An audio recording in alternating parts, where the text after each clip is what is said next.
finales de agosto, a propósito, ya no me acuerdo exactamente de qué, pero algo iba a tomar posesión ya los nuevos diputados, los nuevos senadores, endureció el discurso la gente de Morena sobre la reforma educativa. Dijeron que de las primeras cosas que harían cuando asumieran funciones era acabar con la reforma educativa. Ya saben, con los argumentos de siempre, con la mal llamada reforma educativa, que en realidad es una reforma laboral, que lo único que ha hecho es castigar a los maestros y que no ha dado ningún resultado. Lo que venimos escuchando desde hace mucho tiempo. Y preguntamos en este programa, dijimos, ¿dónde está el gobierno? ¿Por qué está callado el gobierno del presidente Peña Nieto? Durante 4 años defendieron en todos los medios de comunicación, en campañas publicitarias, la reforma educativa. Nos consta, porque hablamos con distintos secretarios de educación, creyeron en la reforma educativa. Hablabas con ellos y la defendían con convicción.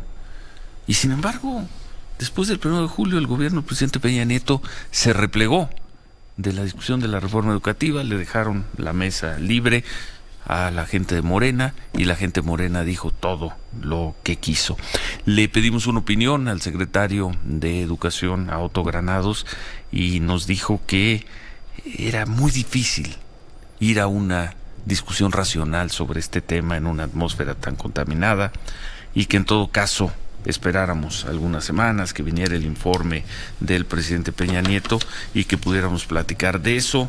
Pasó un mes. Otto, gracias por estar con nosotros, secretario de Educación Pública.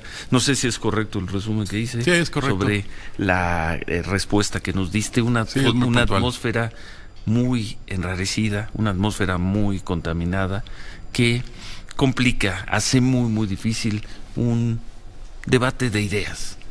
Además de que sobre este tema, reforma educativa. Ciertamente, ese es uno por un lado. Y por otro lado, la reforma educativa misma es una reforma, como todas en el mundo, técnicamente muy compleja. Tiene muchísimos componentes, no solo el más visible, que ha sido el de la evaluación de los maestros, sino que tiene un abanico de 10 o 12 medidas de política pública, algunas de ellas extraordinariamente complejas, diría hasta sofisticadas, desde muy diversos puntos de vista, y eso hace, digamos, indispensable que el análisis, la evaluación de esta reforma deba hacerse con base en razonamientos, en datos duros, en evidencia que permita dimensionarla en su justo valor. Bueno, si se termina imponiendo la línea dura del López Obradorismo, porque ya vimos que hay más de una línea ahora en el Congreso, si se termina imponiendo, van a ser cera y pabilo, no va a quedar nada de la reforma educativa, y la reforma educativa, al menos en los próximos 6 años, va a ser recordada como un fracaso del gobierno del presidente Peña Nieto, como una imposición del gobierno Peña Nieto, porque además les habrán ganado el debate, Otto, pese a que, y también en aquel correo acompañaste tu respuesta con una serie de datos, de estadística muy dura, de cómo sí se ha aplicado la reforma. Es importante en estas sociedades también dar el debate y tratar de ganar el debate. Mi opinión es que después del 1 de julio el gobierno del presidente Peña Nieto se replegó, incluido desde luego la Secretaría de Educación Pública. Sí, yo diría que en la medida en que vaya pasando el tiempo, las semanas, los meses, la reforma educativa del presidente Peña podrá dimensionarse de manera mucho más precisa, y yo subrayaré 2 aspectos. El primero de ellos, los datos duros, Ciro. Es decir, si nosotros pudiéramos decir que la reforma tuvo 4 grandes componentes, sí: mejores maestros, mejores escuelas, mejores logros de aprendizaje y mejores contenidos, en los 4 ejes hay datos duros y realidades. Tú te acordarás lo que decía el legendario senador Moynihan: todo el mundo tiene derecho a sus propias opiniones, pero no a sus propias realidades. De manera que si nosotros evaluáramos a partir de esos 4 dimensiones esta reforma, la verdad que es una muy buena reforma. Mejores maestros. Lo que tanto ha criticado el López Obradorismo, la gente de la CENTE, los opositores a la reforma educativa. Ponos el ejemplo. ¿Por qué hay mejores maestros hoy que, ¿qué te gusta? ¿Que hace 4 años? Que hace 5 años, por ejemplo. 2014. Hay varias evidencias, entre otras, algún estudio reciente del Banco Mundial que ya lo muestra de una manera como muy clara, pero te doy 2. Uno de ellos es que los maestros que ingresan a la carrera ahora por concurso Los que obtenían su nivel de aprobación, que se llama idoneidad, al principio de la reforma 2014 era aproximadamente el 52%, hoy es el 70%. Y los maestros ya en servicio... Idoneidad, que es la calificación aprobatoria, así le llama la ley. Y los maestros que se han evaluado ya en desempeño, que ya estaban en servicio desde antes, han ido mejorando sus puntajes de una manera bárbara en casi todos los sentidos. Yo te diría que hoy el 60% de los maestros que ya han sido evaluados obtienen las 2 calificaciones más altas, que se llaman destacado y bueno, son 4 en la escala. Eso es un indicador clarísimo de que tenemos un magisterio que está dando mucho más de lo que se percibe desde ¿Mejores desde escuelas? Mejores escuelas tienes ya 2 componentes y voy a añadir un tercero. El primero de ellos es que, de acuerdo con la UNESCO y de acuerdo con el informe anual del INEE, este es el gobierno que ha hecho la mayor inversión en infraestructura desde hace 50 años. Hoy tenemos bastante mejores escuelas a partir de un censo que se hizo con la reforma, porque ni siquiera eso teníamos antes de la reforma, un censo puntual que nos dijera las principales cifras del sistema educativo nacional.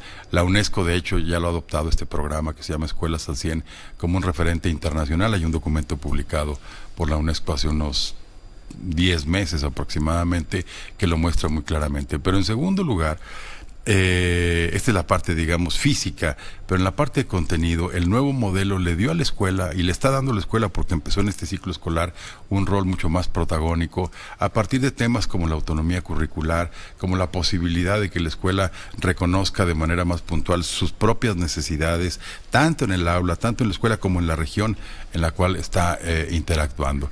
Y déjame decirte un dato que ha pasado inadvertido.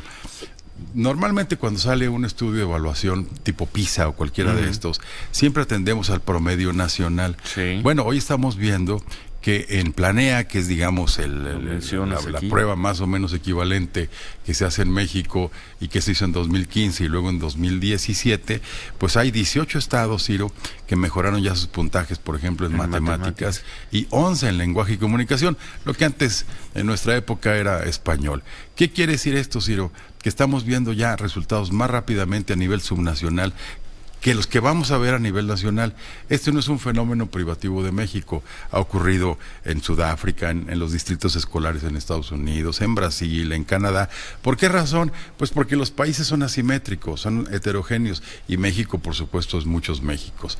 Entonces, el hecho de que podamos tener avances ya a nivel subnacional de esta dimensión, que no es menor, porque hay estados que tuvieron incrementos en 2 años de hasta 30 puntos, lo que es estadísticamente ya muy significativo, nos permiten alentar con fundadas razones que hay una reforma educativa que en algunos componentes está dando resultados más rápidamente de lo que podríamos haber previsto. Y aquí está tu libro, Otto, Reforma Educativa, pues es una edición bellísima del Fondo Cultura Económica, con buena parte de estas estadísticas que estás refiriendo. ¿Qué sientes, Otto, tú, con tu experiencia política, tú que has estado en tantos triunfos políticos y que has vivido derrotas políticas muy duras? ¿Qué sientes cuando, después de esto, de haber sido subsecretario con Aurelio Nuño, de ver cómo Aurelio defendió la reforma educativa, de ser secretario de Educación, defendiendo una reforma educativa que también tanto has defendido, cuando llega el líder de la mayoría en Cámara de Diputados, con 30 millones de votos atrás, y dice, de eso no va a quedar ni una coma? ¿Qué sientes, Otto? Bueno, ¿Qué dice el analista, el hombre de Estado, Otto Granados? Yo creo que son dos sentimientos. El primero, te lo confieso con toda sinceridad, desde el punto de vista humano, pues obviamente es un poco decepcionante. ¿Un poco decepcionante? Digamos, o hay una desilusión en el sentido de que una apuesta en la que se ha invertido tanta energía política, técnica, presupuestal, intelectual, si tú quieres, de este gobierno y de los sucesivos secretarios que hemos encabezado esta dependencia, la posibilidad de no ver a mediano plazo los resultados de esta apuesta, pues no deja de ser un poquito decepcionante, sin duda alguna. Pero quitado este sentimiento que es estrictamente humano, yo diría que nos podemos perder de quizás la reforma no solamente más importante, sino la mejor inversión que de todo tipo puede hacer un país. Es decir, Todas las reformas educativas dan resultados a mediano y largo plazo, Ciro. El país al cual hacemos siempre referencia de manera muy automática como emblema de éxito educativo, que es Finlandia, lanzó su primera ley de reforma educativa en 1963 y apareció en el primer lugar de PISA 37 años después, en el año 2000. Entonces estos son procesos de mediano y de largo plazo, pero evidentemente son procesos que son centrales si queremos tener un país mucho más desarrollado, si queremos brindarle a los niños mexicanos la posibilidad de una vida mejor a partir de instrumentos de una buena educación, de una educación de calidad. Es una muy buena reforma educativa la que tiene esta mañana, que es hoy jueves 20 de septiembre de 2018, México. Yo creo que es una sí. muy buena reforma educativa. En el mundo ha habido cientos de reformas educativas desde 1980 que se agrupan normalmente en dos apartados, Ciro. Las primeras son las reformas llamadas de acceso o de ingreso, que son relativamente sencillas porque es básicamente cobertura. Tú haces una buena distribución de insumos y listo, como lo hizo México a lo largo del siglo pasado. Y luego las otras son las reformas sistémicas y estructurales, que son mucho más complejas porque van específicamente a temas de calidad, de equidad, en un contexto como el del siglo XXI, muchísimo más cambiante en el mundo de la información y del conocimiento. Y esta es una reforma sistémica, es una reforma estructural, y eso la hace, insisto, no solo más compleja, sino que es una reforma que apunta en la dirección correcta. ¿Qué tanto va a perder México sin esta reforma educativa?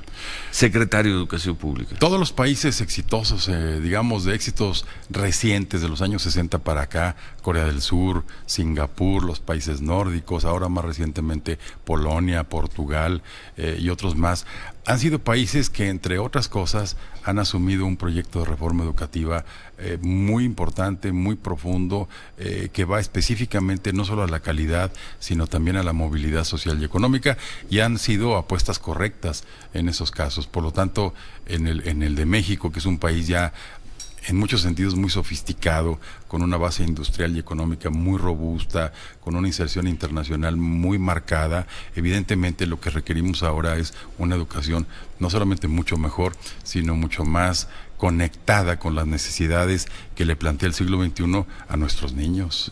Tan simple como eso. Alguien de, no sé si Esteban Moctezuma o alguien del equipo de Andrés Manuel López Obrador, ¿te ha buscado, se ha acercado contigo, con ustedes, para hablar de la reforma educativa? No de los asuntos administrativos, no de la entrega de la oficina. Ya hemos establecido desde hace quizás un mes o un poco más un esquema de transición con el nuevo equipo encabezado por Esteban Moctezuma. ¿Administrativo? No solamente lo administrativo, le propusimos desde un principio un esquema muy ordenado, muy abundante de información y de documentación a partir, digamos, de las áreas de la Secretaría, pero también de los temas transversales que son los centrales en la reforma educativa. Y debo confesarte con absoluta franqueza que han sido reuniones muy productivas, mucho más allá. Sí están trabajando. Sin duda sí alguna. Están trabajando con el equipo de López Obrador en el tema de la reforma educativa. Claro, en la entrega de lo que nosotros estamos ahora heredando a la próxima administración. Y te digo que han sido reuniones muy productivas porque no solamente hemos abordado los aspectos más normales, los administrativos, los presupuestales, sino que hemos discutido los temas de fondo en un ambiente, creo yo, de alta receptividad y de alta productividad. El equipo de Esteban Moctezuma no son piratas que traen el cuchillo en los dientes y se lanzaron al abordaje y quieren acabar con todo. No, en lo absoluto. Yo creo que ha habido un clima de diálogo muy franco, muy sincero, desde el punto de vista político y desde el punto de vista intelectual y técnico, como para ir desmenuzando los componentes de esta reforma e irlos analizando con mucho mayor detalle. Si escuchas a Ricardo Monreal, pues te decía hace unos momentos, vamos a ver qué se impone en las cámaras, y se impone la posición de quienes dicen hay que acabar completamente, que no quede ni una coma en la reforma educativa. Ricardo Monreal habla de 2 puntos: revisar y, en todo caso, modificar algunos puntos primero de la ley del servicio profesional docente, y con ese argumento que tanto han manejado durante años la gente de la CENTE y luego la gente del López Obrador. Esta es una reforma punitiva. Es una reforma diseñada para castigar a los maestros. Bueno, yo te diría que no castigan a nadie. Es una percepción errónea, sí, porque la reforma incluyó, primero son varios procesos de evaluación. Sí. Este es solamente uno de ellos, que se llama evaluación del desempeño, que tiene una característica, Ciro. Es una reforma mediante la cual se introdujo la obligatoriedad de que los maestros presentaran esta evaluación en dos fases o dos grupos. El primero de ellos, los maestros que ya estaban en servicio antes de agosto del 2014, tienen que presentar en 3 oportunidades esta evaluación. Si en la tercera vuelven a fallar, entonces dejan la función frente a grupo y pasan a otra tarea dentro de la escuela o en la administración ganando o en la mismo. Biblioteca, exactamente. Ganando lo mismo. Los que entraron después de agosto del 2014, o sea, los nuevos maestros que entraron ya por concurso de oposición, de los cuales han entrado 172,000 ya a la fecha, de manera totalmente transparente. ¿De qué momento del 14? Agosto del 2014. Agosto del 14, la fecha 172,000. O sea, el 15% del 1,200,000 maestros que tenemos. Esos maestros presentan y creciendo, también, y es un porcentaje que va creciendo, obviamente. Esos presentan sus 3 oportunidades nuevamente, y si a la tercera fallan, pues dejan el servicio educativo, como pasa en Estados Unidos, como pasa en Chile, como pasa en otros países. Esta segunda posibilidad es muy remota, Ciro, porque estos nuevos maestros, estos 172,000, es gente ya mucho más preparada, gente más joven. Está habiendo gradualmente una renovación generacional en el magisterio mexicano a partir de estos instrumentos, y la posibilidad de que este grupo no obtuviera el resultado aprobatorio después de la tercera oportunidad, simple y sencillamente yo la veo casi imposible. Por lo tanto, no puede decirse que sea una reforma punitiva, porque lo que hizo es simplemente introducir un elemento que nos permite evaluar la calidad de los maestros, ofrecerles programas de formación continua, o sea, de capacitación, y la prueba está en que maestros que ya han presentado por 2 ocasiones sus exámenes, sus evaluaciones de desempeño, han mejorado en casi todos los estados y en casi todas las asignaturas. Y eso está medido con datos duros. Eso es uno de los puntos que revisarían. El otro no nos quedó claro el qué, pero modificarían también la ley del Instituto Nacional de Evaluación. Bueno, no conozco ahí los detalles de lo que se esté planteando. Si hay una minuta, ¿no? Que entró el martes, la presentó el PT, según nos dijeron. Tampoco la conocemos nosotros. Yo creo que el Instituto Nacional ha sido un factor muy importante en este proceso.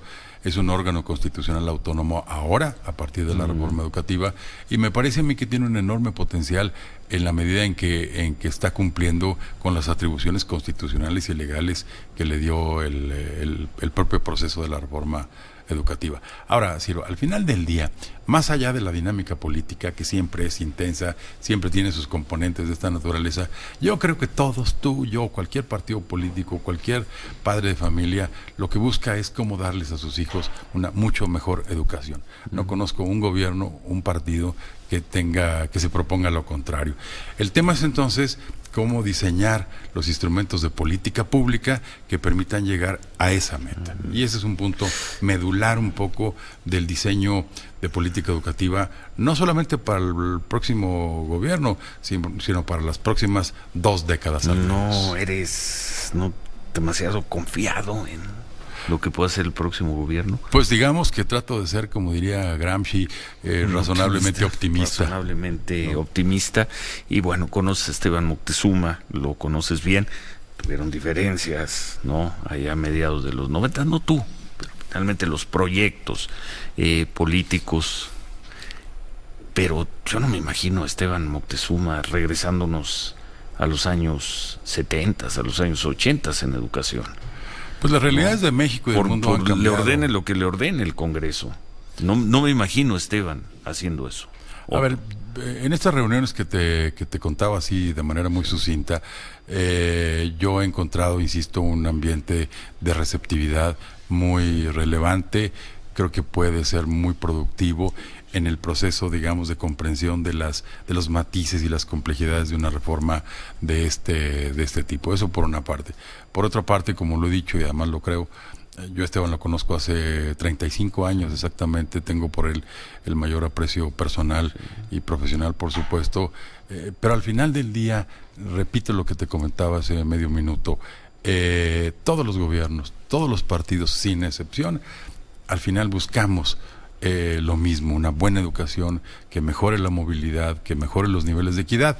El tema está en cómo encontrar los caminos más adecuados como para llegar a esa meta, independientemente de los programas políticos o en función de los programas políticos que se hayan podido promover y proponer en distintos momentos. Bueno, pues lo veremos, Otto. Estábamos viendo la caricatura, la comentamos aquí, la del viernes pasado, la de Calderón en Reforma, donde sales tú parado ahí en un banquito tambaleante, parándote de puntas, tratando de darle respiración artificial a la madre patria que tiene Reforma Educativa en una mano, y atrás de ti viene corriendo Martí Batres y te está diciendo que si no la violas antes de que la matemos, puede ser duro, puede ser ofensivo, sabemos que es una reacción, pero evidentemente tú no vas a violar la ley, ya lo dijiste.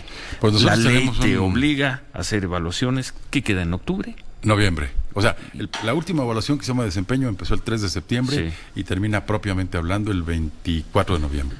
Me llama mucho la atención que tienes ese espíritu de razonable optimismo, venga lo que venga para la reforma educativa, y tu convicción de que es una muy buena reforma educativa. Sí, sin duda, Ciro. Insisto, creo que para empezar es la reforma educativa más importante que se ha hecho desde el plan de los 11 años de Torres Bodet en los años 60. Y segundo, las realidades del mundo y de México van a incentivar al país, a sus sucesivos gobiernos, a trabajar en favor de una educación de muchísimo mayor calidad, que permita una movilidad social y económica de los niños de manera más segura, más íntegra, más robusta. Y en ese sentido, como te comentaba, mantengo un optimismo razonable. ¿Dónde va a estar Otto Granados? ¿Dónde va a estar el muy poderoso exdirector de comunicación de la presidencia, el ex gobernador de Aguascalientes, el ex articulista, el ex tantas cosas, a partir del 1 de diciembre ex secretario de Educación, Otto Granados? ¿En qué tribuna vas a estar cuando arranque de lleno la cuarta transformación? Bueno, la verdad no lo tengo claro. En fin, descansaré un poco y después buscaré trabajo, Ciro, y tratando de contribuir en la medida de lo posible a la conversación pública, eventualmente dando mis opiniones sobre distintos temas, no solamente la política educativa, sino otros de mi interés profesional e intelectual. En fin, tratando de ser un ciudadano útil a su comunidad. Bueno, ¿qué te dice el resultado del 1 de julio, Otto? 30 millones de votos, 53% de votos para un candidato opositor a ultranza. ¿Qué te dice? Yo creo que es pronto para entender un poco el tejido más fino que motivó un comportamiento electoral de esa naturaleza. Tendría algunas hipótesis, una de las cuales es el hecho de que podría haberse producido el fin de un ciclo que empieza, en mi opinión, a principios de los años 80 con el gobierno del presidente Lamadrid y termina ahora con el ciclo con el gobierno del presidente Peña. Es un ciclo, digamos, de 40 años en donde México vivió una transformación modernizadora muy importante, que la ves en muchos aspectos: los niveles de urbanización, la apertura de la economía, la inserción de México al mundo, etcétera, etcétera. Y en ese sentido es probable, como pasa a veces en la historia, hay ciclos largos, ciclos más cortos, pero es probable que ese comportamiento electoral coincida o haya tenido una dinámica muy estrechamente conectada con este ciclo modernizador. Esa es una hipótesis que hay que estudiar, que hay que tratar de entender mucho mejor, que más allá del resorte del momento o de la posible irritación en una parte del electorado, en fin, estos temas que se han mencionado en estos últimos 2 meses, sobre todo en los medios de comunicación, habrá que tomar un poquito más de distancia analítica para comprender mejor las fibras más intensas que motivaron una elección de esta naturaleza. Pues lo veremos seguramente más adelante en tus análisis, que seguramente harás ya una vez que descanses a fin de año. ¿Crees que historia va a ser benevolente con el presidente Peña Nieto, Otto? A mediano plazo sí. ¿Sí? Sin duda alguna. Yo creo que más allá de que yo forme parte de un gobierno, que por supuesto es un componente importante, la verdad es que las reformas estructurales de estos 6 años han sido reformas extraordinariamente importantes. Ya hablamos de la educativa, pero hay otras más que me parece que están perfilando un país distinto y que a mediano plazo serán tomadas como un referente de un gobierno modernizador, un gobierno reformista, que hizo cosas bastante buenas para el país. Bueno, pues te agradecemos mucho, secretario de Educación Pública, Otto Granados, y periodísticamente, qué gusto verlos dar el debate por algo por lo que pelearon tanto y en lo que creen. Tú más allá de tu función, tú crees, si Aurelio Nuño creía también en la reforma educativa, por la supuesto, defendían y te explicaban y sí, claro, te invitaban a comer y te pasaban ahí, te ponían estadísticas, luego ya no entendías que los maestros y tanto. Y verlos ausentes en julio, sobre todo en agosto, ¿no? Julio se puede entender que era la ola del triunfo del observador, pero los ausentes en este debate, nosotros decíamos, ¿por qué? Bueno, porque entendemos que ya se van, entendemos que perdieron en las urnas, pero era un debate que había que dar, el debate, cuando menos, de la reforma educativa, sí, Otto. Yo creo que primero, ya lo dijiste bien, había que digerir la derrota. Está bien, se entiende. Y segundo, había julio. que esperar, digamos, a una fecha simbólica que permitiera detonar una mejor contribución a la discusión pública, que era el informe del 1 de septiembre. Una pregunta, secretario, porque hay mucha gente que nos pregunta, de acuerdo, se dice, y nosotros hemos presentado a través de Lourdes Murguía los resultados de quienes han sido suspendidos incluso, ¿no? O dados de baja por motivos de que no acreditan sus exámenes de capacidad, de conocimientos. Pero cuesta un poco de trabajo luego obtener esos datos. ¿La Secretaría los concentra en algún punto? Sí, por supuesto. ¿O es estado por estado?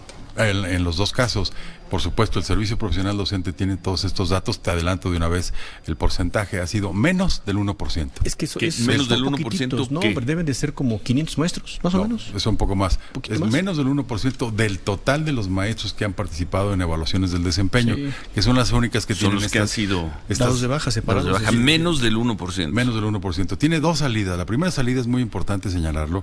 Las evaluaciones del desempeño tienen un estímulo muy importante, del cual hay 112,000 maestros que ya hoy están recibiendo estímulos salariales adicionales sobre su salario base de entre el 24 y el 36% por los buenos resultados obtenidos en esa evaluación.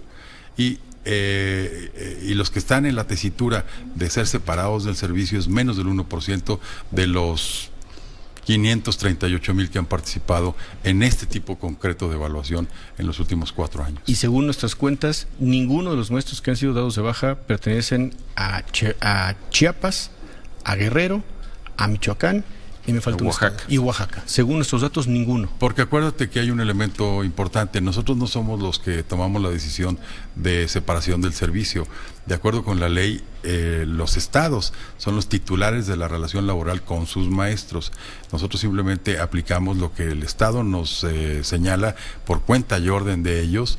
Y en ese sentido, no estoy seguro si en esos estados es así como tú lo mencionas. Tenemos, por supuesto, los datos de todos los estados, pero te decía, la cifra global es de menos del 1%.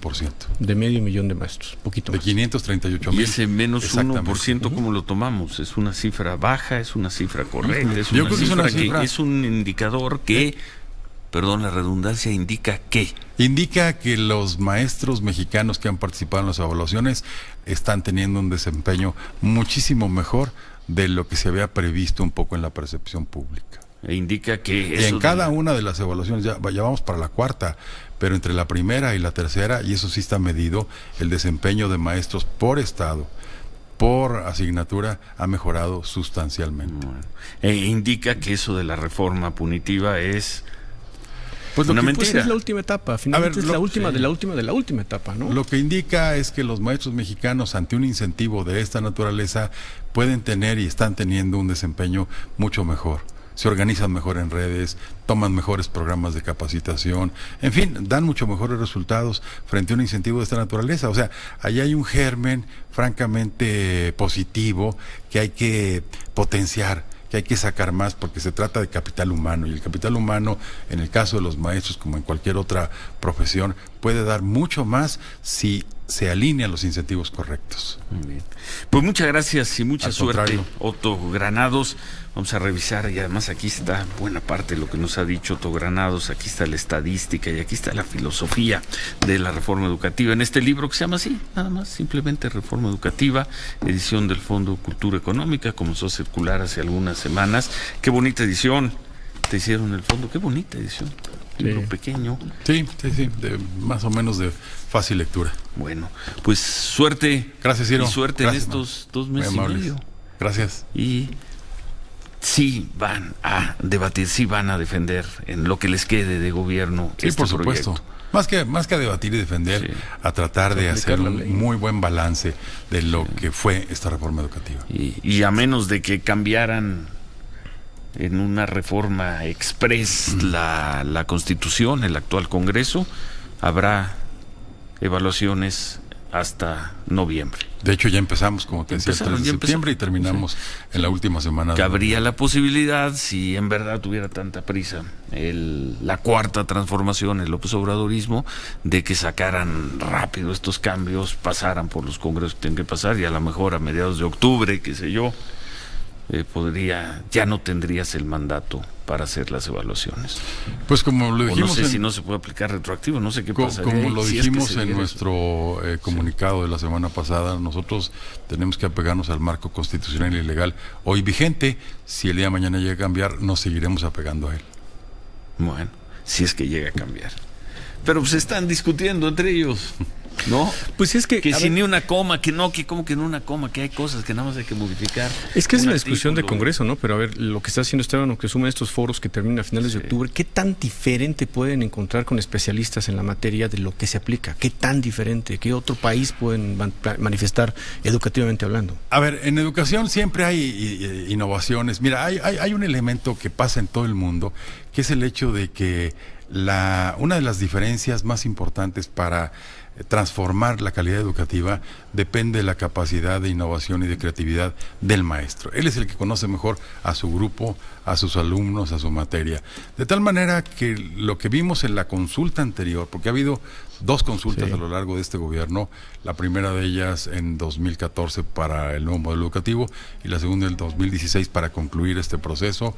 En ambas participaron, no sé, 350,000 personas, con opiniones, con aportaciones y por supuesto, obviamente son muy heterogéneas, son muy diferentes, pero yo creo que ese ejercicio como el actual puede dar pistas y puede dar información y puede dar opiniones que pueden ser muy relevantes para fortalecer un poco los mecanismos de calidad educativa. ¿no? Sospecho que por ahí. Pues muchas gracias, Otto. Al contrario, gracias. Ciro. Buen Gracias día a ustedes. al Muy buenos secretario de días. Educación Pública, Otto Granados.